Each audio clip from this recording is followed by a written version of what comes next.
জাকের, আপনারা কি মানে ম্যাচে নামার আগে গুড স্টেট অফ মাইন্ডে ছিলেন কিনা? কারণ আপনাদেরকে দেখে খুব একটা মানে ছন্নছাড়া মনে হচ্ছিল।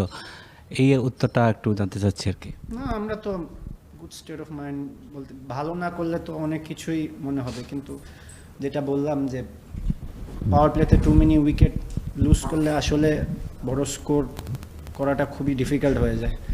তো আমরা চেষ্টা করেছি, আমি পাটোয়ারি যতটুকু নেওয়া যায়, বাট যদি হাতে উইকেট থাকতো তাহলে হয়তো আরও বেশি রিস্ক নেওয়া যেত। তো এই আর কি। যাকে ডেফিনেটলি যখন 53 রানে বা 9 ওভার 5 বলে 5 উইকেট চলে গেছে, আপনারা দুজন মানে লাস্ট রিকগনাইজ ব্যাটসম্যান যদি বলি, আপনি আর এবং শামীম ছিলেন, নিশ্চয়ই চাপে ছিলেন, বাট আপনারা ভালোভাবে রিকভারি করার পর মনে হয় যে শেষ 4-5 ওভারের সময় আপনার একটু টায়ার্ড মনে হয়েছে, বা টাইমিংটাও সেরকম আপনারা যেরকম চাচ্ছিলেন বা দল যেরকম চাচ্ছিল সেটা হলে যদি 150-60 হতে পারতো, সেটা আসলে সেভাবে ডেলিভার করতে পারেননি। এটা প্রথম কোয়েশ্চেন। আর দ্বিতীয় কোয়েশ্চেন হলো, অনেকদিন পর আপনারা শুরুতে ব্যাটিং পেয়েছেন, আপনারা ক্যাপ্টেন টসে জিতেছে বেশ কয়েকটা ম্যাচে, কিন্তু হংকং বা নেদারল্যান্ডসের বিপক্ষে আগে ব্যাটিং করার আমরা সাহস দেখাইনি। আজকে যখন প্রতিপক্ষ ব্যাটিংয়ে দিয়েছে, মনে হয়েছে যে অভ্যাসটা কম বা একটু চাপে পড়ে গেছে সেই কারণে?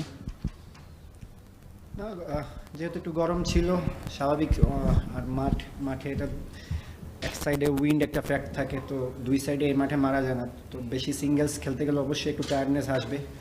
তারপর আমরা চেষ্টা করেছি, ওরা ভালো বোলিং করেছে, দেখতে অনেক ভালো বোলিং করেছে, but overall as a batting unit আমরা ভালো করিনি। যত ভালোই পার্টনারশিপ হোক না কেন, আমি মনে করি অ্যাজ এ ব্যাটিং ইউনিট আমরা ভালো করি নাই, এই জন্যই আমরা ম্যাচটা আমাদের হাত থেকে চলে গেছে। সেকেন্ড কোয়েশ্চেন, ওই যে আমরা এর আগে বেশ কয়েকটা ম্যাচে নেদারল্যান্ডস হংকংয়ের বিপক্ষে টস দিতে আগে ব্যাটিং করিনি, কিন্তু আজকে হঠাৎ প্রতিপক্ষ যখন ব্যাটিং দিয়ে দিল, শুরুর দিকে একদম প্রথম ওভার থেকে আসলে আমরা ম্যাচ থেকে শিখে গেছি।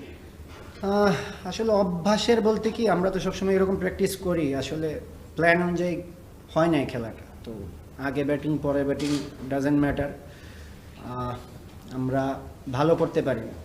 নতুন বলে পাওয়ার প্লেতে আমরা যদি টু মেনি উইকেট লুজ করে ফেলি, তো আসলে এখানে খুব ডিফিকাল্ট বড় স্কোর করা। জাকের, যেটা হয়েছে যে মানে আমরা দেখলাম যে এই ম্যাচটির জন্য এবং এশিয়া কাপের জন্য আমরা যে প্রস্তুতিটা নিয়েছি নেদারল্যান্ডসের সঙ্গে, তারপরে আপনার ক্যাম্প করেছি, তো আর কতটা প্রস্তুতি নিলে পরে আসলে আরও বেশি প্রস্তুতি নিলে আসলে এই ম্যাচটা কম্পিটিটিভ হয়তো আপনার মনে হয়? প্রস্তুতির ক্ষেত্রে কোনো ঘাটতি ছিল না, আমরা এক্সিকিউট করতে পারিনি।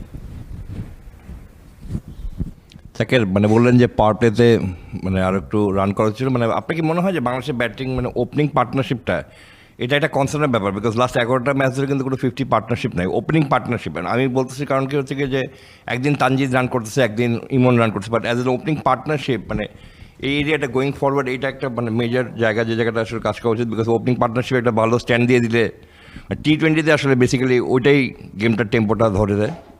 অবশ্যই আমি মনে করি যে ওপেনিং নাম্বার 3 খুবই ইম্পর্ট্যান্ট আমাদের টিমের জন্য।